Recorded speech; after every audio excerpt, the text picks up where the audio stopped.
This year, South Australia celebrates the 125th anniversary of groundbreaking landmark legislation that enabled women for the first time in Australia to vote in general elections, but not only that, to stand as members of Parliament.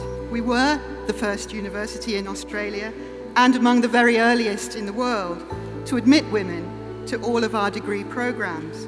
The University of Adelaide particularly deserves acknowledgement for its historical role in allowing women to study alongside men since the commencement of classes in 1876, and it should come as no surprise that a lot of those who were involved in the suffrage campaign were also associated with the university. Courtney, in her final year of her Bachelor of Social Sciences, completed an internship researching the university's involvement in the women's suffrage movement.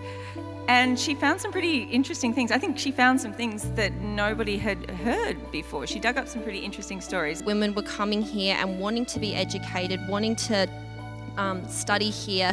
And I think just that the naturalness of them, you know, thinking analytically about things and thinking, well, if I'm getting the same marks as my male students here, like, why shouldn't I have the right to vote? I came, of course, from the baby boomer generation after the war, when women ahead of me encouraged to leave the workforce and women were not much encouraged to look for careers for themselves. I was one of a very small percentage of the year who had passed all their subjects at the first attempt. Coming to Adelaide University was my first real embrace, or being embraced by the feminist activist sisterhood. I mean, I got to hone my theoretical knowledge. It was wonderful to learn about the history of my state and to learn about feminist policy and theory.